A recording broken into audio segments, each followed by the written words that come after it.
A la humanidad le gusta pensar que es única, especial, irrepetible, pero si uno revisa con cuidado el álbum familiar evolutivo, la sorpresa es mayúscula. Homo sapiens es apenas una rama entre muchas en el torcido y extenso árbol genealógico del género Homo, cuya traducción directa es simplemente hombre. Como si eso aclarara algo. En realidad, más de una docena de especies distintas forman parte de este club bastante exclusivo, aunque algo caótico. Según los rastros fósiles más confiables, el primer representante conocido de esta ilustre familia apareció hace aproximadamente 2.800.000 años. La pieza del rompecabezas que sostiene esta estimación es un fragmento de mandíbula izquierda de un adulto, muy deteriorado, registrado bajo el nombre de Ledi Geraru 350-1. Este fósil no dice mucho a simple vista, pero los especialistas creen que podría haber pertenecido a un antecesor temprano de Homo habilis, o tal vez de Homo rudolfensis. Hasta la fecha, sigue siendo el ejemplar más antiguo confirmado del género Homo. Desde aquellos inicios remotos, el linaje humano ha mostrado una tendencia bastante clara. Cada especie nueva que surgía tendía a mostrar rasgos más complejos, menos primitivos, como si la evolución hubiera decidido ponerse seria con el diseño. Las capacidades técnicas también fueron tomando impulso, desde las primeras piedras afiladas hasta herramientas cada vez más ingeniosas. Sin embargo, en el año 2015, un hallazgo realizado en el sur del continente africano vino a sacudir ese relato tan ordenado. Lo que se encontró fue una nueva especie de humano que parecía sacada directamente de un catálogo antiguo, como si hubiese caído por accidente desde una era mucho más lejana. A pesar de ser una de las especies humanas más recientes en cuanto a antigüedad, su anatomía evocaba a los primeros pasos del linaje Homo. Tenía características tan arcaicas que, si no fuera por la datación, nadie habría imaginado que caminó por la Tierra cuando otras especies humanas ya habían desarrollado habilidades mucho más sofisticadas. Y ese enigma, sorprendentemente, es solo uno entre varios que rodean a esta extraña figura en la historia de nuestra evolución. Y así, entre los muchos personajes que han poblado las ramas olvidadas de nuestro árbol genealógico, aparece uno que destaca por lo desconcertante: Homo naledi, apodado con cierta poesía como el hombre estrella.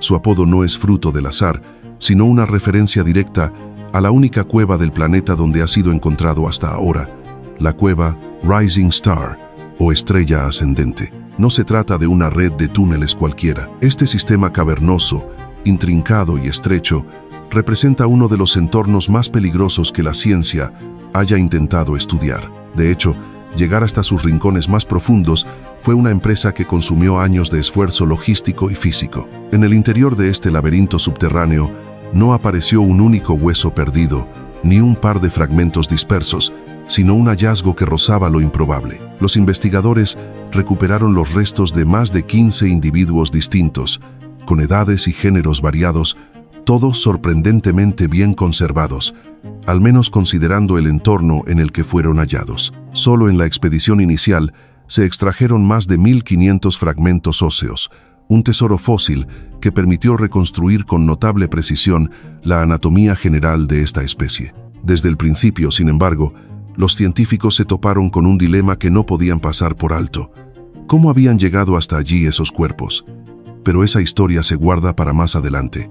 Por ahora, lo que realmente importa es que Homo naledi no llegó solo, ni por accidente, y su presencia dentro de una cueva tan hostil añade una capa de misterio aún más espesa a un capítulo evolutivo que ya era bastante extraño de por sí. Uno de los grandes regalos que Homo naledi dejó a la ciencia fue la calidad excepcional de sus restos.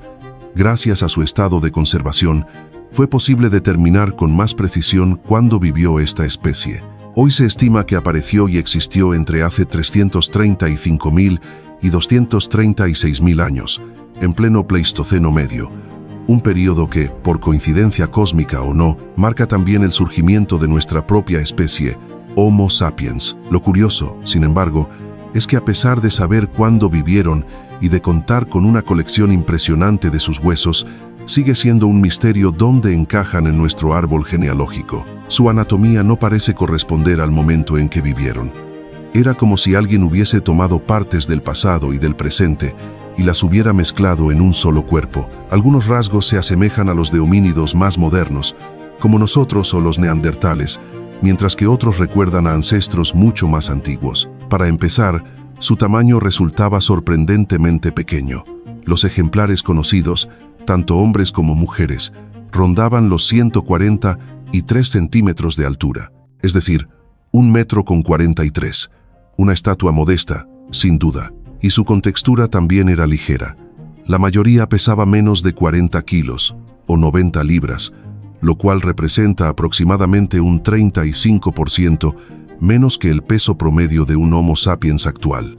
Esto los convierte en los segundos humanos más pequeños que hayan existido, solo superados por Homo floresiensis, aquel que vivió en Indonesia. Aunque, en defensa del pequeño Flores, su tamaño se explica por el fenómeno del enanismo insular, causado por vivir en islas con recursos limitados. En cambio, los Naledi habitaban el continente africano, lo que hace que su tamaño reducido sea aún más intrigante. No obstante, lo que realmente desconcertó a los paleoantropólogos no fue su estatura, sino sus manos. A simple vista, las muñecas y los pulgares presentaban características avanzadas, muy parecidas a las nuestras y a las de los neandertales, estructuras robustas y adaptadas a manipular objetos con precisión. Pero los otros dedos contaban otra historia. Eran largos, muy curvos, diseñados para sujetarse, para trepar, una herencia claramente primitiva. De hecho, sus manos estaban aún mejor adaptadas para escalar que las de Australopithecus, ese grupo ancestral al que pertenecía Lucy y que es célebre por su agilidad arbórea. El asunto no terminaba ahí. El tórax, los hombros y la pelvis de Homo naledi también mostraban rasgos antiguos. Sumando todas estas piezas, la conclusión era bastante clara. Pasaban una buena parte del tiempo en los árboles, probablemente como estrategia para protegerse de depredadores, dado su tamaño reducido, pero al mismo tiempo, sus piernas contaban una historia muy distinta. El desarrollo de ciertos músculos del glúteo, una tibia alargada, una rótula ancha y otras estructuras de soporte daban indicios sólidos de que caminaban erguidos. Incluso, poseían un patrón de marcha casi idéntico al nuestro. Sus pies, por ejemplo, eran anatómicamente modernos. Por lo tanto, podían desplazarse con facilidad por el suelo, caminando de forma muy similar a como lo hacemos hoy. Esta combinación tan inusual de adaptaciones para la vida, tanto en los árboles como en la tierra, ha generado muchas hipótesis. Algunas teorías sugieren que Homo naledi era una especie atrapada en el tiempo, como si hubiese resistido los cambios evolutivos que otras especies sí adoptaron. Otras ideas, un poco más terrenales, buscan respuestas en el entorno africano de aquella época. El paisaje era más seco de lo habitual. África, desde hacía millones de años, venía transformándose lentamente de un continente cubierto por bosques a otro dominado por sabanas abiertas. Los árboles, por tanto, eran menos comunes y más dispersos. Así que se cree que los Naledi pudieron haber permanecido en un mismo sitio durante cierto tiempo y luego se vieron obligados a trasladarse cuando los recursos escaseaban. Además, el hecho de que sus restos aparecieran en una cueva sugiere que su físico les facilitaba escalar formaciones rocosas y que quizás esas cavernas funcionaban también como refugios naturales. Ahora bien, tener un cuerpo ideal para trepar árboles no implica necesariamente que se haya vivido colgado de las ramas todo el día. De hecho, en la misma cueva donde fueron encontrados los restos de Homo naledi, no se ha descubierto ni un solo artefacto que sugiera la existencia de una ocupación humana prolongada.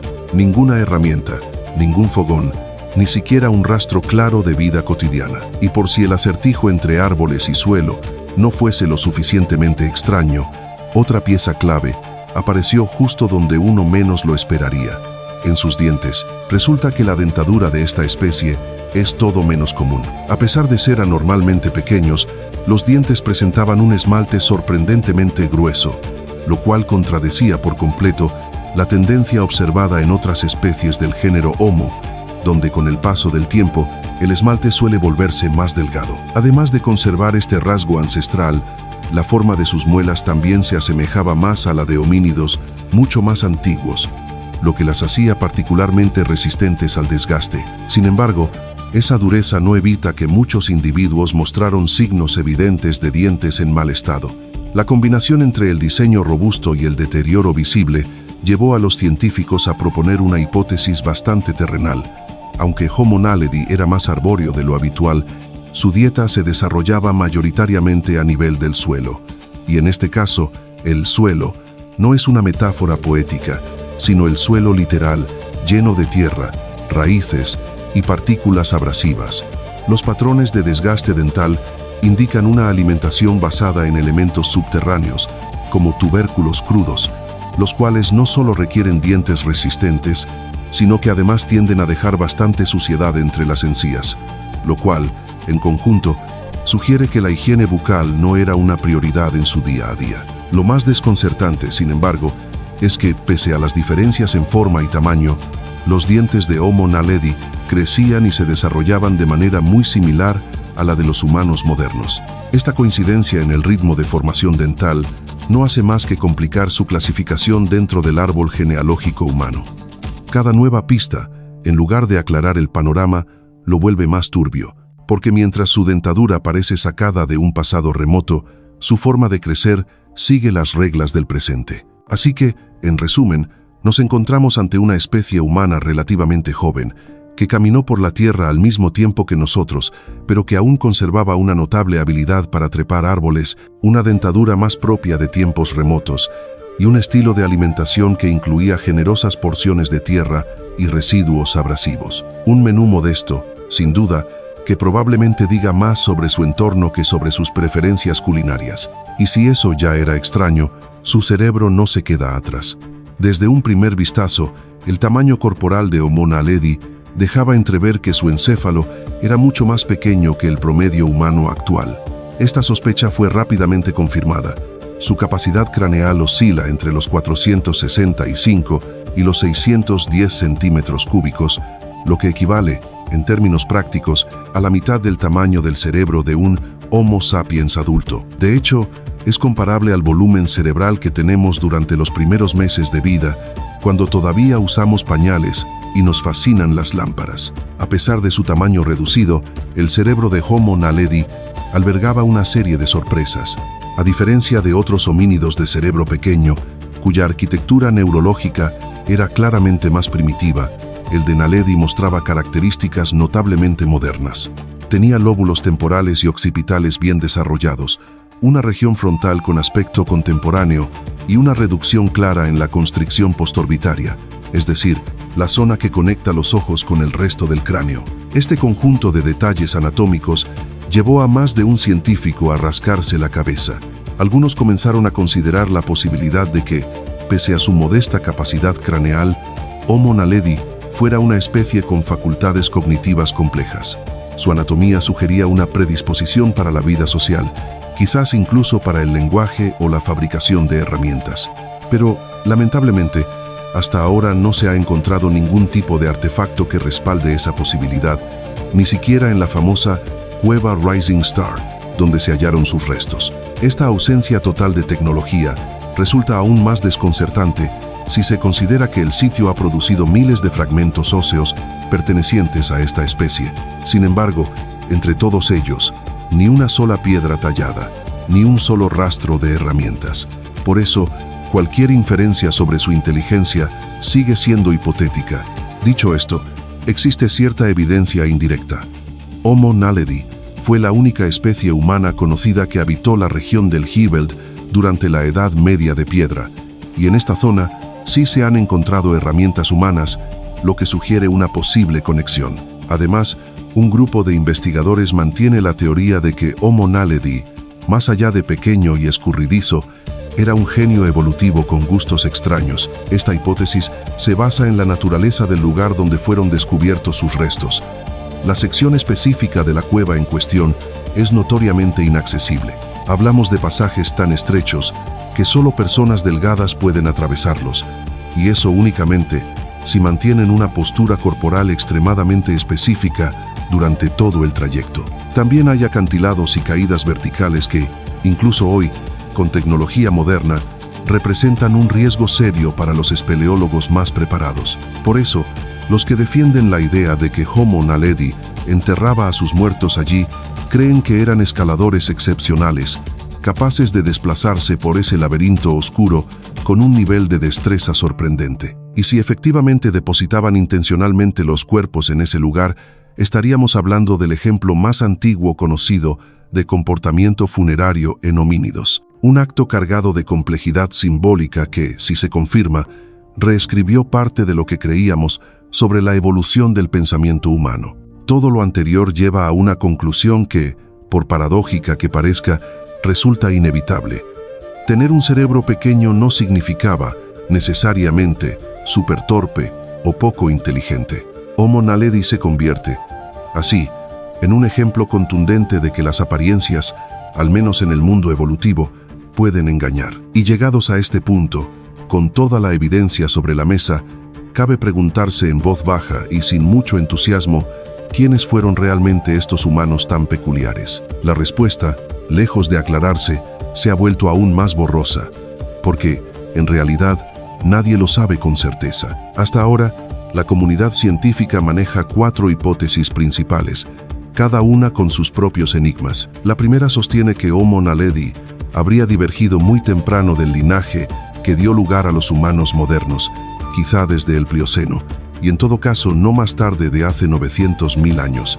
Esta versión los sitúa como una rama temprana que evolucionó en paralelo, conservando características primitivas a lo largo del tiempo. La segunda hipótesis plantea un origen más inesperado, que Homo naledi podría haber surgido a partir de un evento de hibridación entre humanos antiguos y miembros tardíos del grupo Australopithecus. De ser así, se trataría de una especie híbrida, con una mezcla de rasgos ancestrales y derivados. Las otras dos ideas los ubican como especie hermana de 2 posibles linajes. Por un lado, se les ha propuesto como pariente cercano de los descendientes de Homo heidelbergensis, una especie que ya mostraba cierto grado de sofisticación. Por otro lado, hay quienes los consideran parientes cercanos de Homo erectus, especialmente por las similitudes craneales que comparten. En este aspecto, al menos, parece haber un vínculo claro. Sin embargo, más allá de estas teorías, Homo naledi sigue siendo una especie envuelta en misterio. Incluso, dentro del ya complejo mundo de los humanos extintos, su caso destaca por su rareza. Con suerte, futuros hallazgos podrán aportar nuevas pistas que ayuden a descifrar esta historia, una que parece haber quedado atrapada entre las ramas más insólitas de nuestro árbol evolutivo. Y lamentablemente, esto nos lleva al final de lo que podemos afirmar con seguridad sobre Homo naledi. Hasta ahora, no se ha descubierto ningún objeto, herramienta o señal que nos diga cómo era su tecnología, su estilo de vida, o siquiera su comportamiento cotidiano. Todo sigue cubierto por una densa neblina de incertidumbre. Lo único que parece claro es que la vida para ellos estuvo lejos de ser tranquila. Para empezar, la diversidad de edades y géneros entre los restos hallados en la cueva sugiere que la muerte era una presencia constante y no un fenómeno ocasional. A esto se suma el hecho de que muchos individuos mostraban signos de patologías óseas, producto de un entorno marcado por estaciones extremas. Más específicamente, los dientes presentaban defectos que se desarrollan durante ciertas etapas del crecimiento, lo cual llevó a los investigadores a pensar que el clima alternaba entre inviernos y veranos muy duros. Estas condiciones no solo afectan la salud en general, sino que propiciaban un aumento en las enfermedades, debilitando aún más a una especie ya de por sí frágil en tamaño. Los inviernos, en particular, debieron haber sido especialmente implacables. Con cuerpos pequeños y livianos, mantenerse caliente habría sido un desafío diario. Incluso hoy, la región del sur de África donde habitaron sigue siendo hostil en muchos sentidos, con tasas más altas de enfermedades respiratorias, gripes e infecciones gastrointestinales pediátricas en comparación con zonas vecinas. Todo esto debido a factores ambientales que ejercen presión constante sobre la salud. Como si no fuese suficiente, los investigadores creen que Homo naledi también tuvo que enfrentar amenazas externas. Por su tamaño, eran presa potencial de grandes carnívoros como leones, hienas y leopardos. Sin embargo, aquí hay un pequeño respiro en la historia. Curiosamente, no se han encontrado fósiles de depredadores cerca de la cueva Rising Star. Esto no sugiere que los naledi fueran cazadores temibles, sino más bien que el paisaje era tan agreste y poco generoso que incluso los grandes carnívoros preferían cazar en otras partes donde las presas eran más abundantes. Aún así, existe una hipótesis que señala que lo que finalmente acabó con Homo naledi no fue un depredador, ni una gran catástrofe, sino el propio ambiente. Aunque la cueva Rising Star es el único lugar donde se han hallado sus restos, no se cree que este sitio haya estado directamente relacionado con su extinción, ya que los cuerpos fueron depositados allí durante un período prolongado. En cambio, parece más probable que el clima impredecible de la región resultara insostenible a largo plazo, y sin poder migrar hacia entornos más favorables, esta especie no logró adaptarse. De hecho, los registros fósiles indican que su presencia se limitó a un intervalo temporal de aproximadamente 100.000 años. Un suspiro breve dentro del vasto libro de la historia humana. Y así, entre tinieblas, frío y silencio fósil, Homo naledi desapareció. No sabemos cuánto supieron, cuánto sintieron o qué historias compartieron, pero dejaron huellas suficientes como para recordarnos que incluso las ramas más olvidadas de nuestro árbol evolutivo pueden tener mucho que contar. Así que ahí los tienen, pequeños, ágiles, con dientes tercos, cerebros modestos y un gusto bastante discutible por las raíces polvorientas. Homo naledi no solo desordenó el árbol genealógico humano, sino que también dejó a los expertos con cara de esto no estaba en el plan. Su existencia fue breve, su entorno implacable y su final más una retirada silenciosa que una gran extinción. Pero incluso así, lograron hacernos revisar todo lo que creíamos entender sobre evolución, inteligencia y lo que realmente significa ser humano. Puede que no dejarán herramientas, ni arte rupestre, ni siquiera un triste garabato en la pared de la cueva, pero su legado es otro. Recordarnos que en la historia de la humanidad, incluso las ramas más pequeñas pueden tener raíces profundas y uñas para trepar. Y si eso no merece un lugar en la historia, que alguien les construya al menos una escalera simbólica, de preferencia con vista al árbol de la evolución.